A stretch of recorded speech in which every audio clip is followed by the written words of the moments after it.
Queridos, eu queria estudar com vocês a partir de hoje, talvez eu encerre isso na próxima terça, um tema extremamente relevante para nós, que é algo que dá um nó na cabeça de muito crente. Foi algo que eu comentei um pouco, de maneira muito breve, na pregação do último domingo, e que é uma dúvida constante para muito crente. Porque quando nós falamos de evangelho, quando nós falamos de graça, muitas pessoas já associam graça a Novo Testamento, não é verdade? Quando você fala de lei, a nossa mente já é lançada para o Antigo Testamento. E essa dicotomia, ela é feita de maneira muito, às vezes até imperceptível para nós. Até para quem já conhece um pouco mais, né, que estuda um pouco mais, tem essa tendência de falar de lei se remeter ao Velho Testamento, e ao falar de graça, a gente pensa sobre o Novo Testamento. Vocês já pararam para pensar o porquê disso? A resposta é meio lógica, né? A maneira como Deus se relaciona com o povo no Antigo Testamento, se a gente não analisar cuidadosamente, a gente começa a tirar algumas conclusões totalmente equivocadas. Conclusões que não são verdadeiras a respeito da maneira como Deus se revela, a maneira como o caráter de Deus é mostrado na Bíblia, e a gente ouve frases como essa: não, porque o Deus do Antigo Testamento era um Deus duro, era um Deus muito bravo, que não deixava escapar nada. Mas Deus no Novo Testamento ele passa a interagir com o homem de uma outra maneira.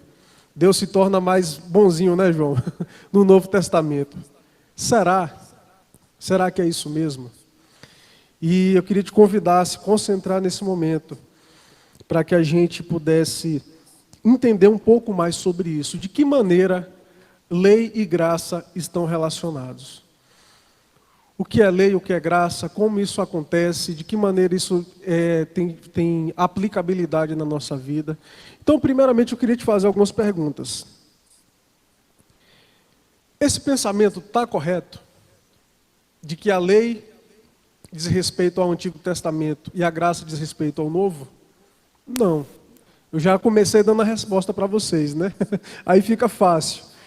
Então, a primeira coisa que a gente precisa pensar, esse pensamento está correto? A resposta é não. Não está correto. Mas a gente faz outra pergunta. A lei, ela é oposta à graça? Será que não? A lei, será que não existe um conflito entre lei e graça? Já parou para pensar nisso? Será que existe esse conflito entre lei e graça? Nós vivemos hoje debaixo da lei ou debaixo da graça? A gente vive debaixo da graça, correto? Queria ler com vocês Gálatas capítulo 2, verso 16.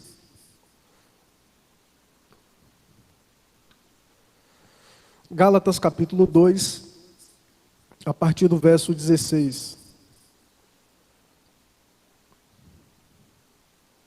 Que diz assim: sabendo contudo que o homem não é justificado por obras da lei, e sim mediante a fé em Cristo Jesus.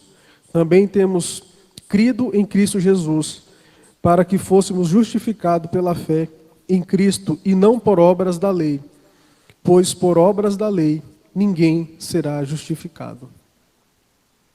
Então esse texto respondeu, né, ao questionamento que vocês já confirmaram aqui comigo. O outro texto que eu queria ler, Romanos capítulo 6, verso 14. O livro de Romanos é um livro extremamente importante para a gente entender essa questão. E diz o seguinte, Romanos 6, verso 14. Porque o pecado não terá domínio sobre vós, pois não estáis debaixo da lei, e sim da graça. Então, queridos, a gente afirmou aqui que nós não vivemos debaixo da lei. A gente vive debaixo da graça. Mas a pergunta que eu faço, que lugar a lei tem na nossa vida? Se a gente vive debaixo da graça, a lei é totalmente dispensável, correto? Será?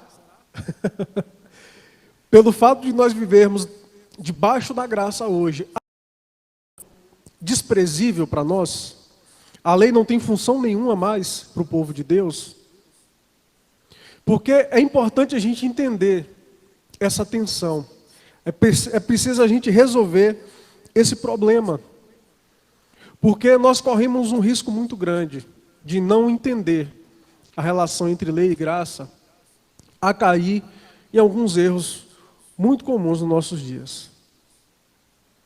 Primeiro perigo que nós temos em não entender essa distinção e relação entre lei e graça é a gente cair no legalismo.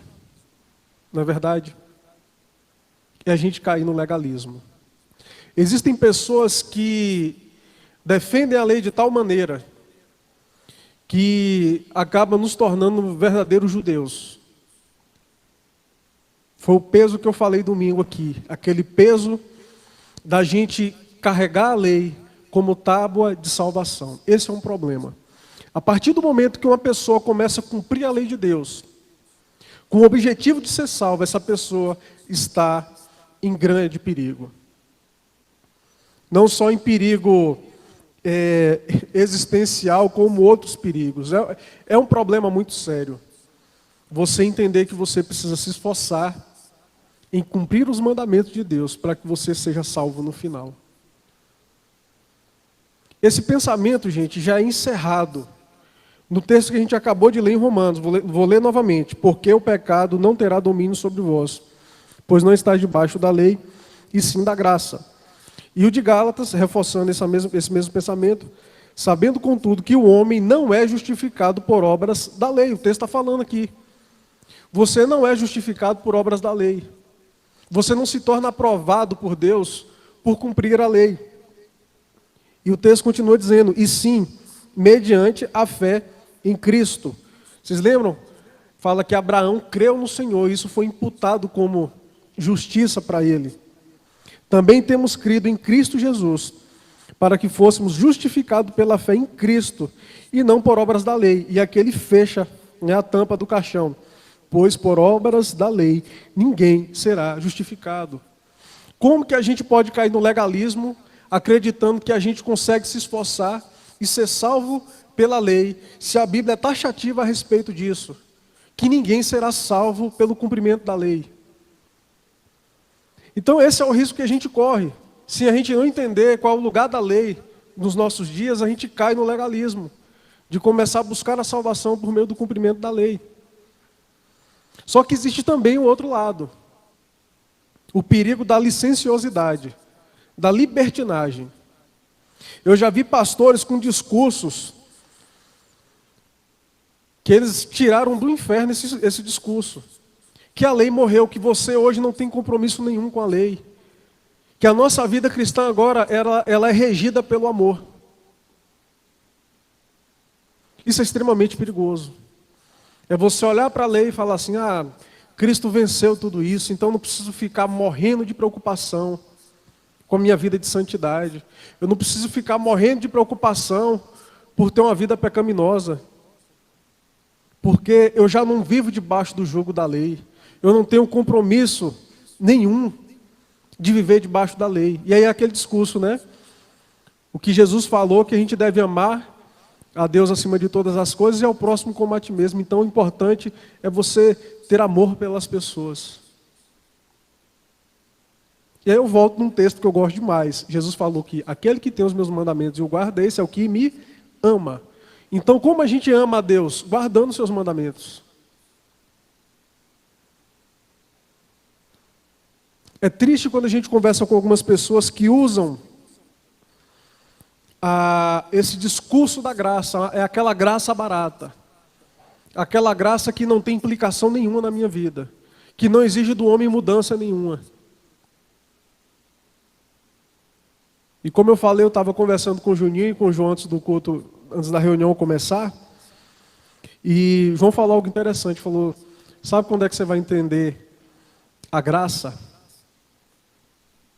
Quando você se deparar com um arrependimento verdadeiro. Você vai estar diante da lei, da imposição da lei, que mostra o nosso pecado. E ao mesmo tempo você estará tendo a consciência de um Deus perdoador, do Cristo que morre no lugar do seu povo e paga o preço. Então, a primeira coisa que a gente precisa entender é que se nós não aprendermos a fazer a distinção entre lei e graça, a gente pode correr o risco de cair nesses extremos. Porque eu conheço pessoas legalistas, porque vivem debaixo da lei, crendo que elas precisam se esforçar. Eu não estou dizendo com isso, em relação a se esforçar, que isso não implica em exigir de nós santidade.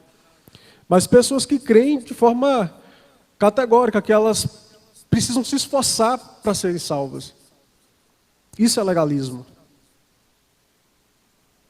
Só que eu conheço gente também que tem uma vida promíscua, que conhecem a palavra, não sei até que ponto, e que tem esse discurso de que a lei foi vencida na cruz, de que a lei já não pode mais me condenar porque Cristo morreu e pagou o preço de tudo aquilo que a lei poderia me comprometer.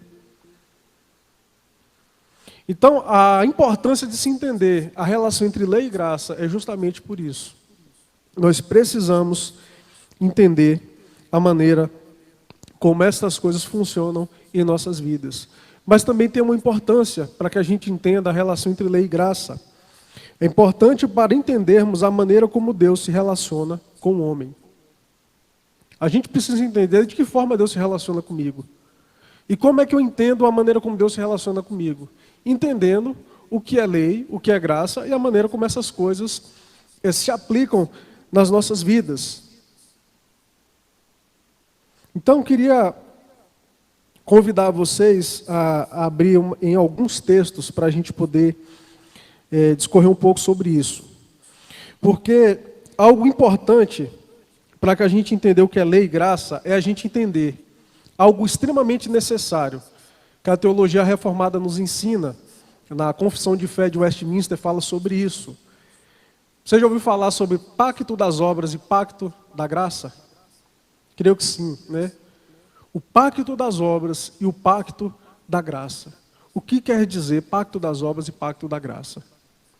Queria te convidar a abrir em Gênesis capítulo 2, verso 15. Gênesis capítulo 2, a partir do verso 15. Texto bastante conhecido.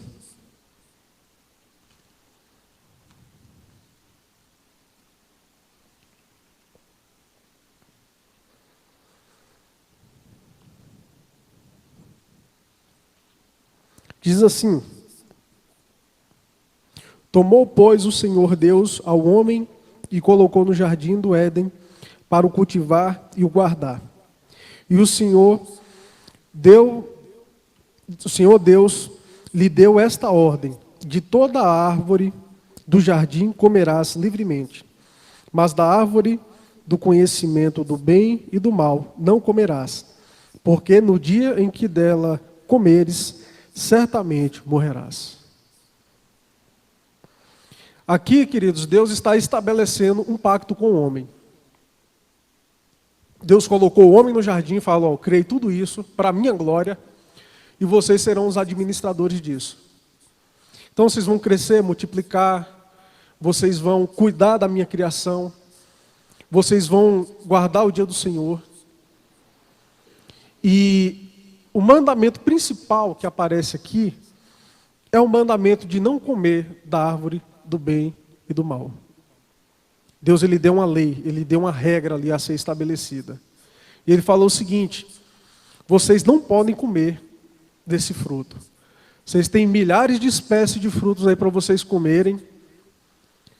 E o que eu ordeno a vocês é: vocês não vão comer da árvore do conhecimento do bem e do mal, do fruto dessa árvore. O que é que Deus está estabelecendo aqui? A relação dele com o homem. É um pacto das obras. Por que é pacto das obras? Porque o relacionamento de Deus com o homem dependeria das suas obras, da obra do homem, da obediência do homem. Então Deus se relacionava com o homem no início da criação por meio das obras. Fácil de entender isso, né? Algumas coisas escapam, mas aqui foi estabelecido o pacto das obras.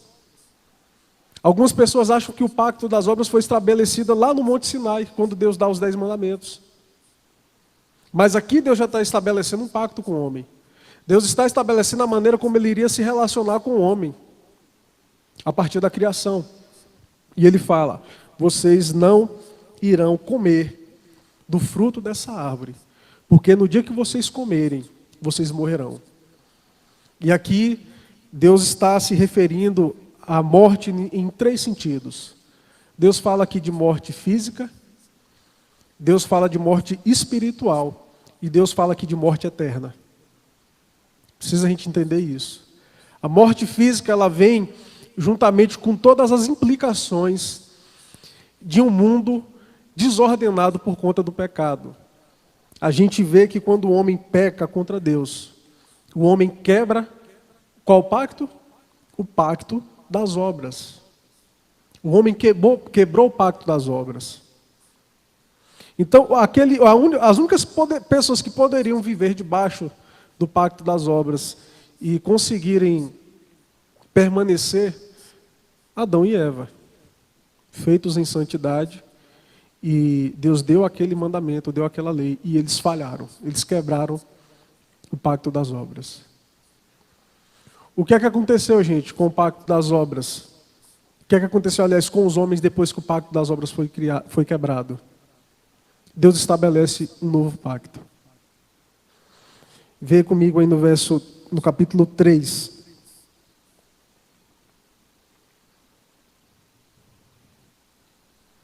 A partir do verso 15. Foi o resultado aqui do pecado. Deus falou o seguinte, trazendo aqui a punição para os envolvidos na queda. Porém, inimizade entre ti, aqui é Deus falando para a serpente, para Satanás. Porém, inimizade entre ti e a mulher, entre a tua descendência e o seu descendente. O que é que Deus está falando aqui? Que negócio complicado é esse? Porém, amizade entre ti e a mulher. Entre o teu descendente e os descendentes da mulher. O que Deus está dizendo é, a humanidade, o homem caiu. E a partir de hoje, a humanidade será dividida entre 2 grupos. Os descendentes da mulher, que se identificam com aqueles que amam a Deus, aqueles que pertencem a Deus, aqueles que buscam a vontade de Deus. E os descendentes da serpente são aqueles que se igualam aos filhos de Satanás, que se assemelham em suas obras. Eles são contra Deus, eles são contra o Evangelho. E é interessante que essa divisão da humanidade, ela acontece logo quando a gente continua a leitura de Gênesis e a gente vê ali Caim matando Abel. A gente vê ali um descendente da serpente, não biologicamente falando, mas espiritualmente, matando o descendente da mulher. Aquilo já mostra a oposição dos que pertencem a Deus e daqueles que são contra o reino de Deus. Interessante que a história do povo de Deus demonstra isso. Israel é o povo de Deus. E os povos pagãos representam aquela oposição contra o reino de Deus. E foi isso que Deus disse para Satanás. Porém, inimizade entre ti e a mulher, entre a tua descendência e o seu descendente. E olha só o que ele fala agora. Este te ferirá a cabeça. Então Deus, ao invés de falar de a descendência no coletivo, ele fala, este te ferirá a cabeça, ele vai para o singular. E a quem ele está se referindo aqui? Quem iria ferir a cabeça da serpente? Jesus Cristo. E tu lhe ferirás o calcanhar. Então, Deus não está dizendo a ordem que isso aconteceria, ele está dizendo o que aconteceria.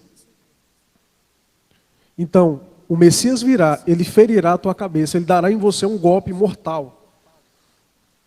Eu sempre, quando era criança, que aparecia uma cobra que a gente queria matar, a consciência nossa, em vez de deixar embora, né, a gente já mirava certo, mira na cabeça. A gente aprende desde criança que para matar uma cobra tem que mirar na cabeça. É o golpe fatal. E ele fala, e tu lhe ferirás o calcanhar. O que é que Deus está dizendo? Em síntese, Deus está dizendo o seguinte: Satanás, você tentou o homem e ele pecou. E o seu projeto para isso era para que o homem se afastasse de mim eternamente. Mas eu vou reverter essa situação. Sabe o que é que eu vou fazer? Eu vou colocar o meu filho, eu vou enviar um Salvador. E esse preço que Adão deveria pagar de morte pelo pecado dele será lançado sobre o meu filho, milênios à frente. Então ele vai esmagar a tua cabeça, porque ele vai conseguir dar a volta por cima nessa situação. O relacionamento meu com o homem será restaurado. E de que forma Satanás feriu o calcanhar de Cristo? É porque o peso do pecado caiu sobre ele. Cristo foi ferido, mas não de maneira mortal. O que é que Deus está estabelecendo aqui com Adão? O pacto da graça. A gente não receber a punição é misericórdia de Deus. É um ato de bondade de Deus. E ele está dizendo isso para Satanás. Eu não vou jogar esse pecado em cima de Adão. E a gente vai ver como isso vai sendo revelado ao longo da história. É interessante. A maneira como Deus apresenta a salvação para o homem na Bíblia, queridos, é de maneira progressiva. A coisa não aparece pronta e a gente já consegue ler Gênesis 3 e entender tudo o que vai acontecer. Não. As coisas vão acontecendo, a história vai passando e a gente vai começando a entender de maneira mais clara, mais profunda, qual o sentido disso aqui, de que maneira isso acontece. Então Deus estabelece aqui o pacto da graça. A gente costuma entender que o pacto da graça é estabelecido na cruz com Jesus. Claro que ali é a consumação daquilo. Mas a pergunta que eu faço é, queridos, se Cristo morreria milênios, sabe, 1000 anos depois, mil não, dá em torno de 3, né, João? Em torno disso, se eu não me engano. Eu não lembro a data, não vou nem tentar falar aqui para não dar informação errada. 4, né? Enfim, eu não lembro não. Milênios depois, Cristo viria e pagaria o preço. Mas aí, esse sacrifício só vai valer de Jesus para frente? Como é que fica de Jesus para trás? Se Cristo não morreu ainda. A gente precisa saber explicar esse tipo de coisa. E é por isso que muita gente não sabe explicar e pergunta, não, mas espera aí. Então, por isso que muita gente fala assim, não, a gente era salvo pela lei. Aí, a partir de Jesus, a gente é salvo pela graça, porque Jesus já morreu. A gente precisa saber entender isso. Eu não vou explicar agora, é bom ficar com um pouco da formiguinha na cabeça aí, para a gente poder ter curiosidade bíblica. Então, o pacto das obras é estabelecido na queda, e, gente, sucessivamente, o pacto da graça é estabelecido. E qual que é o símbolo disso? Olha o verso 20 do capítulo 3 de Gênesis. E deu o homem o nome de Eva, a sua mulher, por ser mãe de todos os seres humanos. Eu não falei aqui, queridos, da punição que Adão e Eva recebem. Mas você vê que Deus é gracioso. Mesmo punindo o homem, Deus é gracioso. Deus fala com o homem, com muita dificuldade você vai plantar para colher. Então você vê ali Deus punindo o homem pelo seu pecado. Mas onde é que está a graça? Você vai colher. Com dificuldade, mas vai colher. Isso é graça de Deus. Para a mulher, qual que foi a pena da mulher? Ter filhos com dores extremas de parto. Eu converso com Tamires muito, Tamires já entrou no 8º mês de gravidez, ela fala, meu Deus do céu, ela quer normal, né? Será que eu vou ter coragem? Será que na hora eu vou conseguir? Porque a gente sabe, a gente não, né? As mulheres que tiveram filho sabem, né? A dor que é ter um filho normal, um parto normal. Então, a dor da mulher foi... Deus fala, você vai sentir dor sobremaneira para ter filho. Isso é a punição, a consequência do pecado. a consequência lógica do pecado. Mas onde é que está a graça de Deus aqui? Você vai ter filho. Está vendo, gente? Até para lidar com o nosso pecado, Deus demonstra graça. E Deus estabelece o pacto ali com o homem. Vocês serão salvos pela graça, porque eu dei a lei, eu dei o pacto das obras e vocês já falharam. Então, já dá para ver que por esse pacto vocês não vão conseguir. Então, eu estabeleço com vocês o pacto da graça.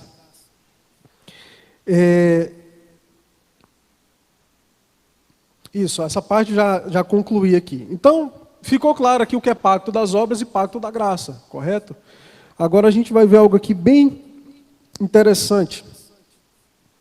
O que é que acontece com o pacto das obras após a queda do homem? Já parou para pensar nisso? O pacto das obras ele foi invalidado? Será que o pacto das obras foi invalidado com a queda do homem? Eu vi gente fazendo assim, parou, fez assim. O pacto das obras, queridos, não foi invalidado. E a gente vai entender isso aqui. Vou dar já um motivo porque ele não foi invalidado. Cristo morreu por causa do pacto das obras. Então, se ele tivesse perdido a validade, Jesus não pagaria o preço disso. Então, o pacto das obras que foi quebrado, a sua punição Cristo recebeu. E aí mais uma pergunta. Por que é que o ímpio vai para o inferno? Debaixo de que pacto ele está? Parou para pensar agora? Então, o pacto das obras está em validade ou não está? Então a gente já percebe que para aqueles que foram lavados e remidos por sangue de Jesus, eles já não têm peso de juízo, de condenação. Mas para aqueles que não estão, eles estão debaixo do pacto das obras. Eles serão condenados pelas obras. Então você já viu o perigo de não estar debaixo de Cristo, da obra de Cristo? Outra pergunta. O pacto da lei, o pacto das obras, ela tem a mesma função hoje nas nossas vidas? Será que ela tem a mesma função? Outra pergunta. Por que é que Deus continuou revelando a sua lei aos homens? Deus continuou revelando sua lei. Gente, o mandamento no Éden era não comer do fruto. Existiam mais leis no Éden? Existia. Só que a gente tem dificuldade de enxergar como lei, sabe por quê? Porque o único mandamento que Deus deu, mostrando a punição, foi não comer do fruto. Porém, Deus deu ordens para o homem. Lembra quais foram as ordens? Crescer e multiplicai. Isso era uma ordem, né? Cuidar da criação, cuidar do jardim, era uma ordem. Então a gente vê uma ordem relacionada à família, relacionado ao nosso cuidado com a criação. Então, queridos, crente que joga papel no chão, crente que não se preocupa com o ambiente, isso é um problema, é errado. É responsabilidade nossa. Crente precisa ter consciência ambiental. E o terceiro foi guardar o dia do Senhor. Então Deus trouxe essas três ordens. Então qual que é a compreensão? Se o homem conseguisse não comer do fruto da árvore, consequentemente ele conseguiria cumprir as outras ordens que Deus deu. E parece que a única ordem que o homem conseguiu cumprir foi crescer e multiplicar, né? Então essa aí o homem conseguiu cumprir. Porém, vamos ver agora aqui, rapidamente, gente, eu acho que não vai dar tempo, viu? Mas vamos ver aqui um pouquinho sobre a relação da lei de Deus, a revelação da lei de Deus. Então o que acontece aqui? Deus ele mostra uma lei no jardim do Éden. Só que você já parou para pensar o que é que Deus quer do homem, baseado só no mandamento de não comer do fruto? O homem sabia de maneira clara, Adão sabia de maneira clara quais eram as implicações. A gente tem uma ideia equivocada de que Adão e Eva eram inocentes como crianças. Algumas pessoas acham que Adão e Eva, eles não tinham consciência do que era bem e mal. O que era certo e o que era errado. Isso é um equívoco. Sabe aquela ideia de que Eva pegou assim, e essa maçã? A maçã, a gente sempre fala que é maçã, né? Tem um colega meu que diz que é um coco. Porque diz que a Bíblia diz que ele tomou e comeu, né? Mas enfim, a gente não sabe que fruta foi essa. Mas o fato é que o homem, quando comeu daquele fruto, ele não comeu de maneira inocente. Ah, tá aqui, fui tapeado. Não, ele tinha consciência. O problema é que o homem conheceu o mal agora na prática. Ele executou o mal, que ele conhecia teoricamente, né? Ele sabia o que era certo e o que era errado. Deus, quando fala, não coma desse fruto, Adão e Eva, eles já têm consciência moral. Eles já têm consciência de certo e errado. Então eles não comeram de maneira inocente aquele fruto. Eles pecaram conscientemente contra o Senhor. Mas aí o que acontece? Deus revela mais uma vez a lei dele de maneira mais expressa, mais esclarecida. Aonde? Monte Sinai, os 10 mandamentos, o decálogo.